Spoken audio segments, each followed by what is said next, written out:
stop calling? I'm not used to hearing the sound of silence. Your lips have been silent. When did you get filled with doubt? Sejam bem-vindos a mais um episódio do Pode ADV, um podcast jurídico que vale a pena acompanhar. E hoje trouxemos aqui a doutora Bárbara Rocha, ela que é especialista em Direito dos Autistas, e não teria dia melhor para trazê-la do que hoje, né? Dia Mundial da Conscientização do Autismo. E vamos falar um pouquinho então sobre esses direitos, né, doutora? Vamos sim. É um prazer recebê-la aqui. E antes de começarmos o assunto, né, propriamente dito, eu sempre pergunto um pouquinho, né, umas curiosidades sobre a vida de vocês, dos entrevistados. E eu gostaria de saber quanto tempo você tem atuado já nessa área, como é que você se descobriu nessa área, né? Que é uma área tão interessante e que tem cada vez mais, tem sido abrangente, né? Sendo mais discutida. Mais discutida, que é o direito dos autistas. Bem, então, gente, Gabi, é um prazer estar aqui. Fico muito feliz pelo convite, né? De estar aqui falando da minha área de atuação, sobre o meu trabalho, trocando ideias, né? Gerando informações para outras pessoas também. É um belíssimo trabalho que você está realizando, não só com a nossa classe, né? Mas com graduandos em Direito e outros especialistas, né? Que seguem outras carreiras jurídicas também. Acho que é um espaço bacana de muita troca. Obrigada. Bem, eu estou aqui em Barreiras, né? Desde 2018 eu ingressei na UFOB para cursar Direito, e a minha jornada acadêmica ela foi assim bem completa e conturbada, né? Como de qualquer estudante da Universidade Federal. A gente passou por bastante dificuldades, né? Eu sou da segunda turma, então assim, o curso ainda estava sendo implementado, a gente ajudou, de certa forma, junto com o corpo docente, né? Os servidores administrativos, de fato, a construir esse curso, mas assim, foi uma batalha e foi muito interessante, né? Durante esse tempo, eu também tive a oportunidade de realizar estágios tanto na esfera pública quanto no setor privado, né, em escritório de advocacia.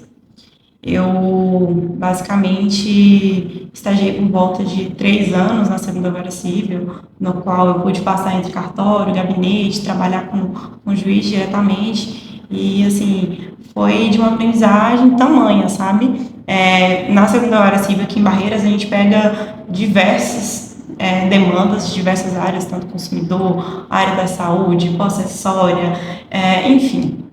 Então, assim, causas bancárias também, né? Então, eu tive uma experiência muito completa e nesse primeiro estágio, eu tive esse primeiro contato, né, com ações de demanda da saúde, né, que envolvia essa questão do direito do consumidor, né, contra planos de saúde e tudo mais. Em um segundo momento, eu fui estagiar em um escritório especializado, tanto na área civil, previdenciária e fundiária. Só que eu trabalhei com um advogado sócio, especialista na parte civil, né? Peguei diversas demandas, tanto de direito de família, direito das sucessões, mas também peguei causas que envolviam o direito da saúde, né? Causas para conseguir tratamentos experimentais de câncer, as demandas para conseguir medicamento de alto custo, né? E aí veio essa vontade de trabalhar também com um nicho dentro do direito à saúde, né? A gente tem várias demandas, a gente pode trabalhar com diversas coisas, a gente pode trabalhar, por exemplo, até com o direito médico em si, trabalhar para os médicos, empresas, mas a gente pode trabalhar também para o consumidor, né? E aí foi quando eu comecei a pesquisar mais sobre o direito dos autistas, né? Para começar a trabalhar com essa parte de concessão de medicamentos, Então, de tratamento. Você sempre teve esse contato, né? Eu tive essa oportunidade de trabalhar com essas demandas da área da saúde. Entendi. E há quanto tempo já que você focou no direito dos autistas? Então, o que acontece? Eu sou jovem advogada, eu me formei em agosto do ano passado, né? tirei a OAB por volta de outubro, acho que 10 de outubro. Isso é bem recente, É né? bem recente, sim, de fato, bem recente. Mas desde então já estou me especializando, né? Entendi. Então já entrou já no nicho definido. Isso. Mas também trabalho com outras áreas de atuação, né? Mas tenho voltado os meus olhos e os meus estudos para essa área, né? Atualmente, eu também sou mestranda pelo programa de Ciências Ambientais, na UFOB também. Estou trabalhando numa linha de pesquisa em Direito Ambiental. Durante a minha graduação também realizei pesquisas com comunidades tradicionais, né, acerca de regularização fundiária. É uma outra área também que eu gosto de estar pesquisando. Espero também concluir minha outra especialização. Mas mesmo que tenha assim, uma área a ter o foco, né, da advocacia, mas as outras áreas, não significa que as outras áreas estão deixadas de lado, né? Sim, O advogado. Mas atualmente eu quero focar, né, nessa área dos direitos autistas. Né? Então ninguém é melhor do que você, que já está aí estudando, né, para falar. Eu queria saber de você, o que você percebe, assim, qual é a maior demanda, a maior dificuldade das pessoas com autismo e das famílias delas ao te procurar, ou o que você percebe, assim, analisando, tem um padrão, como é que... Me fala um pouco, me conte um pouco. Bem, eu acredito que os desafios, tanto das pessoas autistas como dos seus familiares, né, da sua rede de apoio, os desafios eles são multifacetados, né? Eu acredito que o principal desafio é, de fato, de ter a informação e ter o conhecimento do que é, de fato, o autismo, né? Que é uma condição neurológica que afeta o desenvolvimento intelectual, comprometimento, em alguns casos, ao comprometimento da fala, seja ela verbal, não verbal, né? Afeta o comportamento desses indivíduos, né? Das mais diversas formas. E aí, o que eu tenho como, acredito que seja uma dificuldade, que é essa questão de entender o espectro de uma forma diversa mesmo, né? A gente pode ter indivíduos com demandas muito diferentes, é muito individual essa condição, então a gente tem que procurar de fato se informar, ter sempre respeito, né? Buscar incluir aquela pessoa na sociedade. E nós temos diversos desafios, né? Seja na área da saúde, né? Para ter o acesso à saúde, a medicamentos, as terapias, os tratamentos, né? Multidisciplinares. Nós temos também uma batalha aí na educacional, né? Para que essas pessoas tenham acesso a uma educação de qualidade, especializada, adaptada. Temos também dificuldade para incluir essas pessoas no mercado de trabalho, né, para que elas não sejam discriminadas, né, tenham o suporte necessário e que a gente entenda, né, que as pessoas com espectro autista, o transtorno espectro autista, elas são pessoas com autonomia, né, que elas têm capacidade jurídica, sim. Então, eu acho que o principal desafio, primeiro, é de gerar essa informação.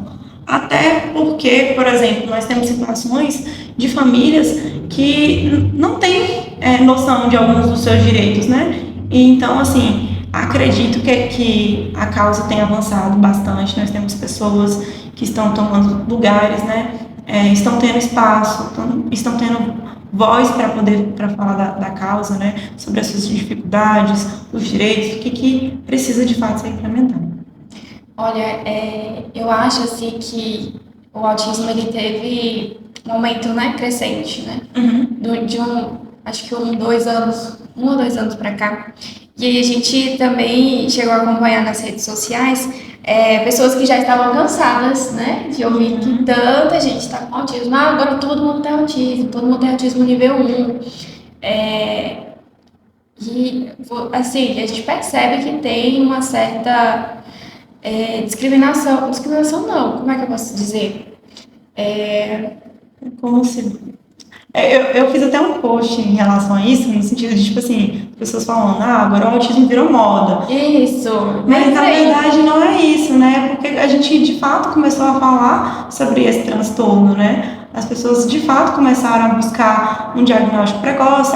Às vezes tem pessoas, né, adultos que não tiveram essa oportunidade de fazer um diagnóstico, de fazer de fato os testes, né, para saber se de fato possui o transtorno do espectro autista.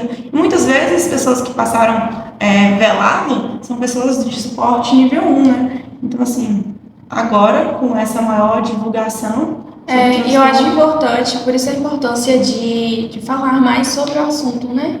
Porque assim, eu como mãe, principalmente, né? Eu fiquei um pouco assim, né? A gente já quer observar as crianças da gente, Sim, né? sim. Será que tem autismo, será que não tem? Aí a gente vai procurar lá, pesquisar quais são os sinais mais assim, né? Só que assim, diversos sinais, São e diversos pode sinais. estar dentro daqueles sinais ou não, entendeu? Sim. E a gente já fica assim, e não tem como diagnosticar em casa, né? Tem que procurar, Não, isso, um especialista, isso. né? E assim, não é um negócio muito fácil, né? Imagina pra quem tem, às vezes, inclusive, eu ouvi um relato essa semana de uma mãe que o filho dela tem autismo, e ela só foi receber o diagnóstico, ele tinha 12 anos. E até lá ela lidou assim, com toda aquela situação, né, de levar para a escola, e ele não aprendia, acho que com 6, 8 anos, não sei, a professora falou para ela, ele não aprende, né, não alfabetiza.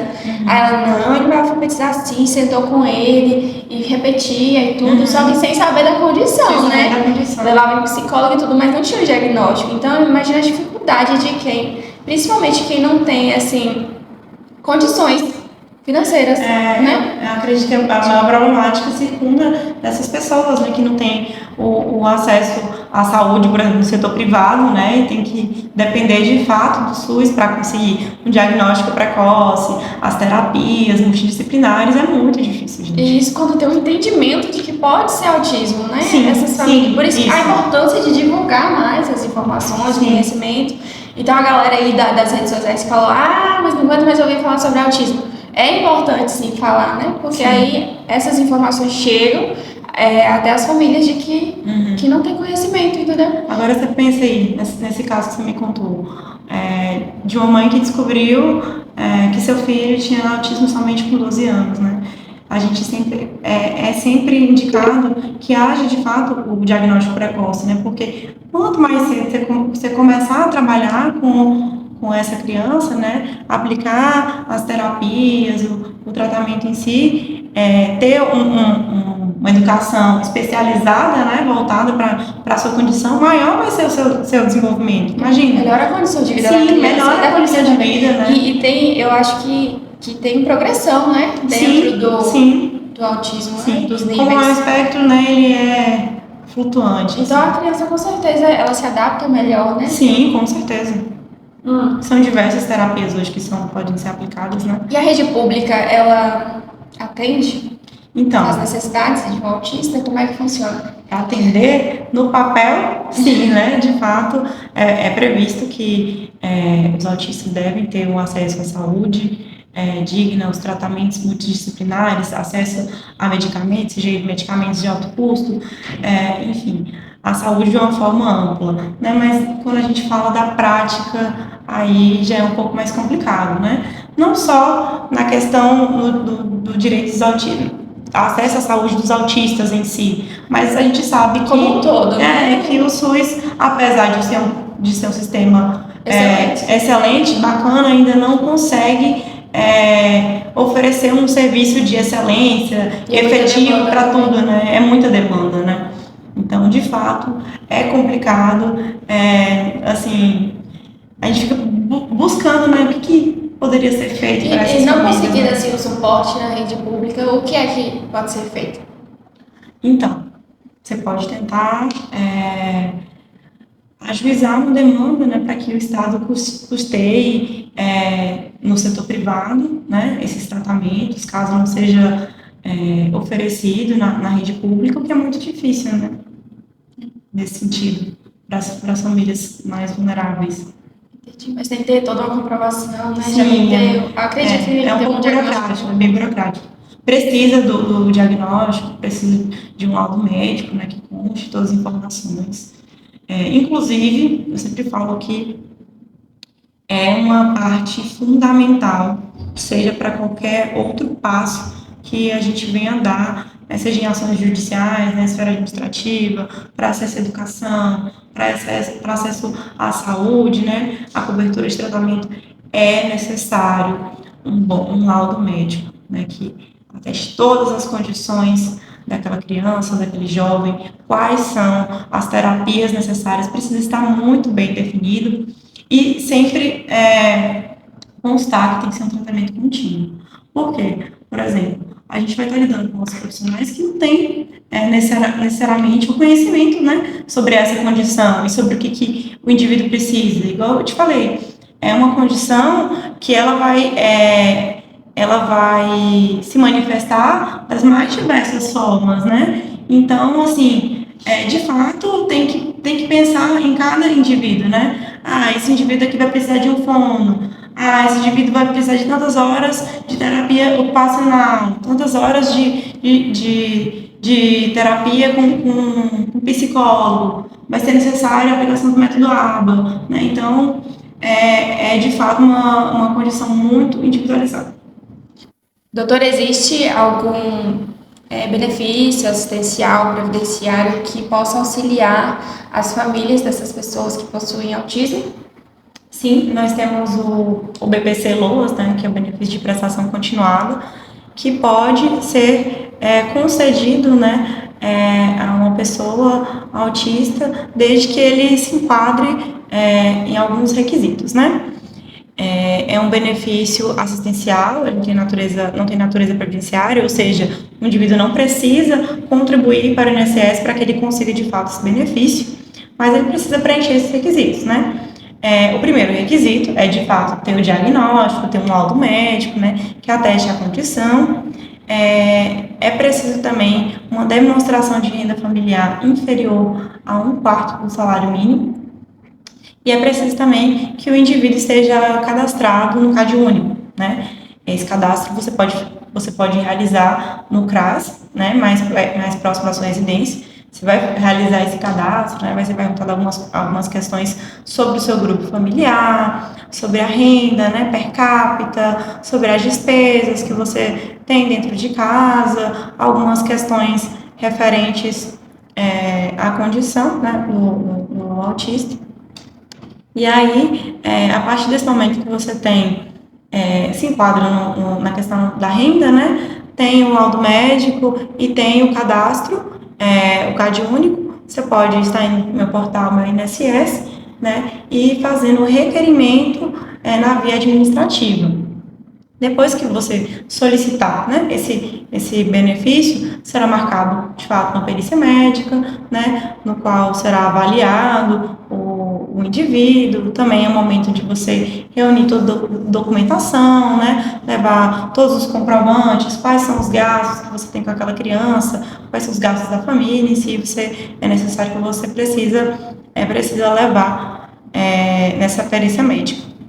Bem, passado essa fase da perícia médica, né, pode de fato haver ainda assim a negativa do benefício, né, na esfera administrativa. A gente ainda pode tentar fazer um recurso de reconsideração, e caso não seja ainda concedido mesmo com esse pedido de reconsideração, a gente entra na via judicial.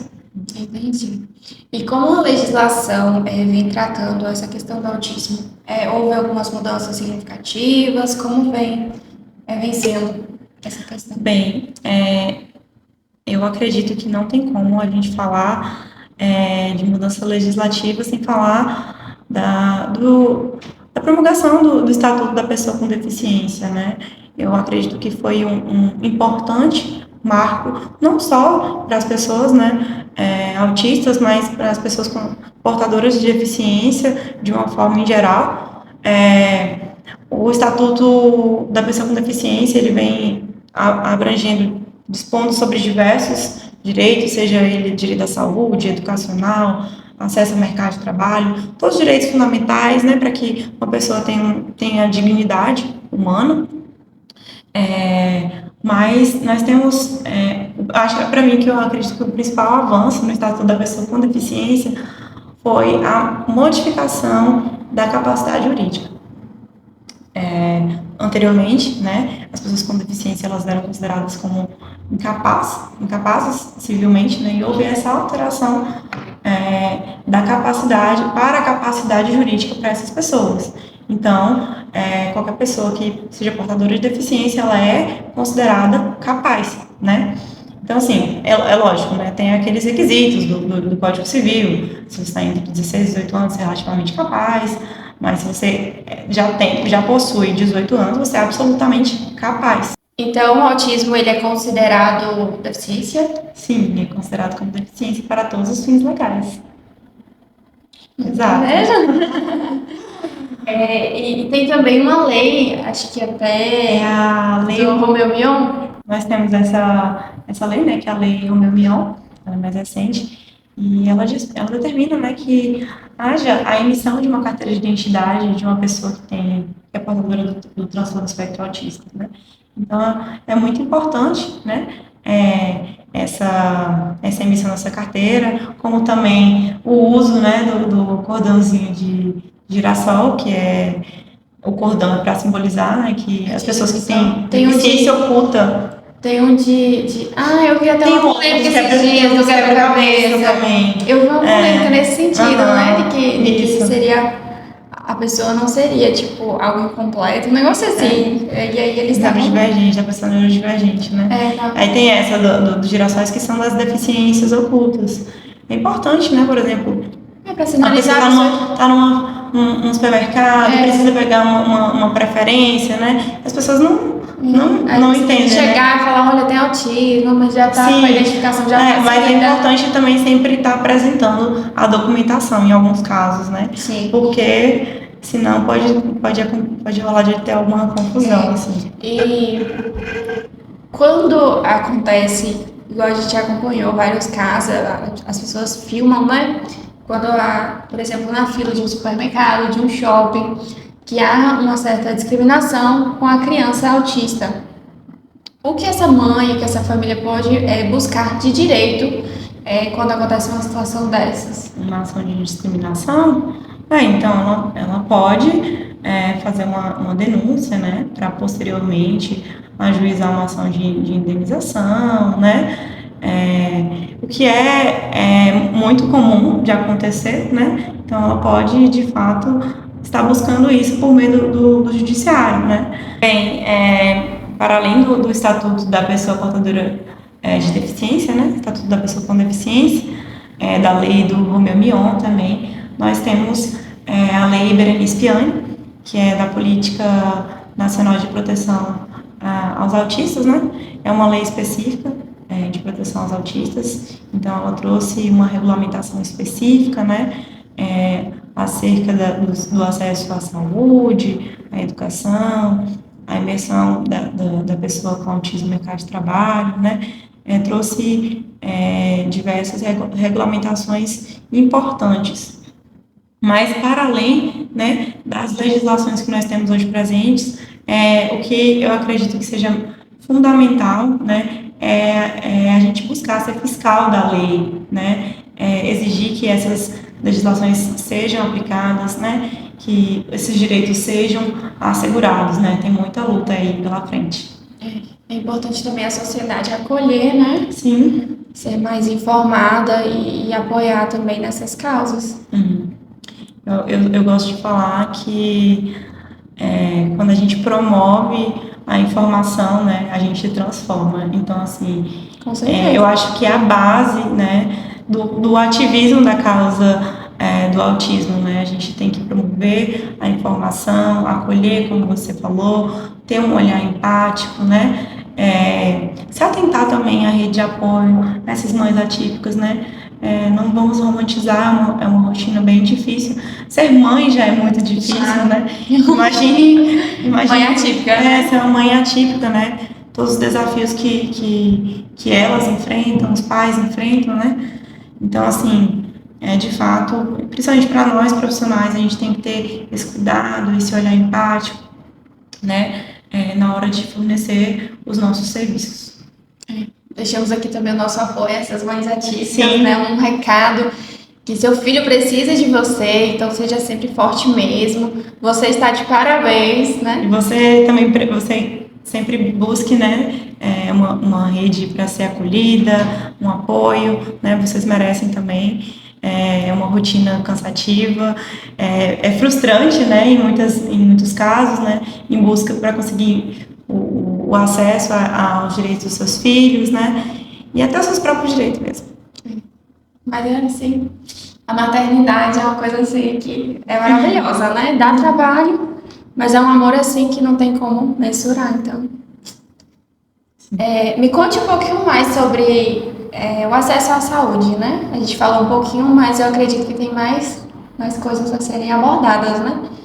Nossa, eu acho que a gente chegou no ponto mais delicado, né, desse episódio, dessa entrevista, né, que é falar sobre o acesso à saúde para as pessoas com autismo, né. São pessoas que demandam, né, de fato, de um tratamento, de terapias multidisciplinares, né, que lhes são asseguradas, mas existem muitos obstáculos, né. A gente falou da questão da rede pública, mas o setor privado também não é diferente. Nós temos, antigamente, né, era mais comum isso, mas ainda acontece, né, de planos de saúde negarem a contratação do plano de saúde para pessoas que têm autismo, né, nós temos planos de saúde que negam a cobertura dos tratamentos, das terapias multidisciplinares. Anteriormente, eles alegavam que era porque as terapias elas não estavam no rol da ANS. Com muita luta, em 2022, né, teve a resolução 539 da ANS, na qual dispôs que o rol é exemplificativo, então aborda todas essas terapias. Então, eles, de fato, não podem negar a cobertura desse tratamento. Mas, para além disso, nós temos diversas outras questões, né? Nós temos plano de saúde que está limitando as sessões de terapia, né? Nós temos planos de saúde que alegam estar oferecendo uma terapia X, por exemplo. O médico prescreveu que a criança ou o adolescente precisa de uma terapia com método ABA. Aí o plano concede, né? Concede, e na verdade, quando você vai verificar, a criança ela não está tendo uma terapia com método ABA, né? Então é sempre importante, juntamente também com o profissional jurídico, né, estar avaliando se de fato, né, essa criança está tendo o tratamento adequado, né? Porque muitas vezes eles colocam profissionais que não são capacitados, né, que não são especializados para dar conta da demanda. A gente está falando de saúde, a gente está falando de saúde de uma criança. E, assim, o desenvolvimento dela ou de um jovem vai depender desse tratamento, né? Então, são diversas questões. E, para além disso, também nós temos planos de saúde que não lidam com os prazos da forma adequada. É bem complicado mesmo. E aí a gente fala assim que o advogado, né, que vai acompanhar essas famílias, vai prestar consultoria, que vai ingressar com uma ação judicial contra o plano de saúde ou impetrar um mandado de segurança, né, ele tem que ser um advogado muito criterioso, muito empático, desde o momento do atendimento, sabe? De buscar a coletar todas as informações necessárias, de atuar junto com outro profissional, né? Por exemplo, vou te indicar assim, você precisa precisa buscar um médico para ter o diagnóstico, ter um laudo super completo, como a gente falou, né? Da importância de ter um laudo completo. Ter essa atenção com esse momento, mas para além eu também gosto de falar que o advogado ele tem que ter uma atuação para além das liminares, né? Porque quando a gente consegue eliminar a cobertura daquele tratamento ou o reembolso de planos que não têm profissionais credenciados, né? E aí as famílias têm que buscar tratamento à parte e elas conseguem o reembolso. Mas para além dessa concessão de liminares, a gente tem que lutar para que esses direitos sejam efetivados, porque é muito difícil. às vezes você consegue, você tem um reembolso ou tem a cobertura, mas o tratamento não está sendo aplicado da forma mais eficiente. Né? Então, assim, é preciso um trabalho bem completo, empático, ser rede de apoio também para os familiares. Né? E na questão da educação, também há desafios assim? Também há muitos desafios, né? Como eu disse, né? O autista é uma condição neurológica, né? Que afeta de diversas formas, né? Os indivíduos. E há previsão nas legislações, né? Que eles precisam, de fato, ser incluídos, mas serem incluídos de uma forma especial, né? As pessoas defendem a questão da inclusão total, todos são iguais, mas na verdade não é assim. Você precisa de um tratamento especializado, você precisa de um plano educacional individualizado, né? Essa criança ela tem condições, ela tem características diferentes, ela tem necessidades diferentes, ela tem uma forma de aprendizagem diferente. Então é necessário, né? Pelo menos no papel a gente fala, né? É necessário que houvesse esse plano escolar individualizado. É necessário, e está prevista na lei, né, que essas crianças, esses jovens tenham um acompanhamento especializado, né, na sala de aula. Então, assim, é dever. Tem toda uma adaptação, né? Tem toda uma criança adaptação. que não tem, assim, não consegue se socializar, né? Isso. A criança, geralmente a criança jovem autista, ele tem uma rotina, ele tem dificuldade, alguns têm dificuldade de socializar, né? Então, assim, o papel do acompanhante é justamente dar esse suporte, né, para essa criança e esse adolescente, né? A questão do plano educacional, como eu falei, ele é super importante porque você vai estabelecer metas, você vai estabelecer qual é a melhor metodologia que deve ser aplicada, né? Então, nós temos esse desafio, né? Quando a criança ela já está inserida em uma escola de curso regular. Isso quando a criança não foi para uma alfabetização ou está estudando em uma escola especializada, né? Que você está excluindo aquela criança. Mas às vezes os pais têm que tomar essa medida porque uma escola de ensino regular não há de fato essa inclusão, não há o trabalho com a comunidade escolar, com os professores, com os próprios estudantes, né? Para além, nós temos ainda a situação da escola, né? Ainda poder negar a matrícula, né? Da pessoa com autismo, ou limitar as vagas de estudante autista por classe. Então, assim, tem muito desafio, tem muita batalha pela frente. E é isso. Nós seguimos, né? Na luta, seguimos, falando sobre o tema. Tem que falar sobre o tema, tem que atuar com eficácia, também tem que ser pró do otimismo, né? Ajudar esses familiares, as pessoas com autismo na luta e em busca dos seus direitos. Então é isso, né? Foi muito bom, doutora, recebê-la aqui. Agradeço. Foi muito bom o tema, também o assunto. E eu sempre deixo o convite aberto para que retorne outras vezes, tá bom? Surgindo alguma outra assim, novidade legislativa ou qualquer outra coisa assim relacionada ao tema. Ou então também podemos combinar na sua outra área, né? A gente vai se falando aí. E foi um prazer. Muito obrigada, viu? Nossa, eu que agradeço pela sua oportunidade, né? Espero informar muitas pessoas, né? Não só da nossa classe, da nossa bolha jurídica, né? Mas que isso alcance outras pessoas também. E é isso. Muito obrigada, Gabi, pelo convite, pelo espaço. Estou muito feliz. Para mais vídeos como este, inscreva-se em nosso canal e ative as notificações.